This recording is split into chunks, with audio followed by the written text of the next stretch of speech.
പരിപ്പില്ലാണ്ട് ഒരു അടിപൊളി സാമ്പാർ ഉണ്ടാക്കിയാലോ. അപ്പോൾ അതിനായിട്ട് പരിപ്പിന് പകരം മത്തങ്ങ കുറച്ച് കൂടുതലെടുത്തിട്ട് നമ്മളത് ആദ്യം തന്നെ കുറച്ച് മഞ്ഞൾപ്പൊടിയും ഉപ്പും വെള്ളവും കൂടെ നന്നായിട്ട് വേവിക്കുക. ഇനി കായം ഇടണമെങ്കിൽ ഇതിൻ്റെ ഒപ്പം തന്നെ ചെറിയൊരു പീസ് കായ ഇടാം. അല്ലെങ്കിൽ പൊടിയാകുമ്പോൾ പൗഡറാകുമ്പോൾ നമുക്ക് പിന്നീട് ചേർത്താൽ മതി കേട്ടോ. പിന്നെ അത് ഒരു വിസിലടിക്കുമ്പോൾ ഓഫാക്കുക. ആ ഒരു സമയത്ത് നമുക്ക് കുറച്ച് പുളി പിഴിഞ്ഞിട്ട് അതിലേക്ക് വെണ്ടക്കായ കുറച്ച് അരിഞ്ഞിട്ട് ഉപ്പും കൂടി ഇട്ടിട്ട് നമുക്കതൊന്ന് വാട്ടിയെടുക്കാം. അത് അവിടെ കിടന്ന് തിളച്ചോട്ടെ കേട്ടോ.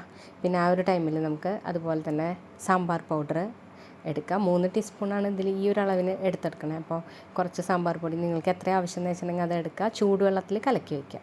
അപ്പോൾ ഈ ഒരു സമയം കൊണ്ട് ഒരു വിസിലടിച്ചപ്പോൾ മത്തങ്ങ ഇതേപോലെ വെന്ത് കിട്ടിയിട്ടുണ്ട്. അപ്പോൾ ആ ഒരു ടൈമിൽ നമ്മൾ ബാക്കിയുള്ള വെജിറ്റബിൾസ് ആഡ് ചെയ്യാം. ഇവിടെ ഞാൻ ഉരുളക്കിഴങ്ങും തക്കാളിയാണ് എടുത്തെടുക്കണേ. പിന്നെ കുറച്ച് കറിവേപ്പിലയും കായം പൊടി, ഇപ്പോഴാണ് കായത്തിൻ്റെ പൗഡർ ഇട്ട് കൊടുത്തെടുക്കണേ. പിന്നെ നമ്മൾ സാമ്പാർ പൊടി കലക്കി വെച്ചിട്ടുണ്ടല്ലോ വെള്ളത്തിൽ, ചൂടുവെള്ളത്തിൽ, അപ്പോൾ അതും കൂടെ ആഡ് ചെയ്ത് ആവശ്യത്തിന് കുറച്ചും കൂടെ ഉപ്പും കൂടി ഇട്ടിട്ട് നമുക്ക് ഒരു വിസിലും കൂടി അടുപ്പിച്ചെടുക്കാം. ആ ഒരു വിസിൽ കഴിയുമ്പോൾ നമുക്ക് വെണ്ടക്കായ വെന്ത് വന്നിട്ടുണ്ടാവും. അപ്പോൾ അതും കൂടെ ഇടുക. അതുപോലെ തന്നെ മല്ലിയിലയും കൂടി ഇട്ടിട്ട് നന്നായിട്ടൊന്ന് തിളപ്പിക്കുക.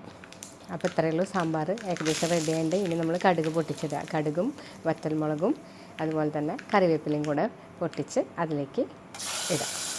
ഇതിന് ശേഷം നമ്മൾ കായംപൊടിയില്ലേ, കായംപൊടി 1-2 നുള്ള് കായംപൊടിയും കൂടെ ഇട്ട് കൊടുക്കുക. എന്നിട്ട് അടച്ചു വെക്കുക കേട്ടോ. ഒരു 5 മിനിറ്റ് അടച്ചു വെക്കുക, എടുക്കുക. അപ്പോൾ ഇത്രയേ ഉള്ളൂ. അടിപൊളി സാമ്പാറാണ്. അപ്പോൾ ഒന്ന് ട്രൈ ചെയ്തിട്ട് അഭിപ്രായം പറയാം. താങ്ക്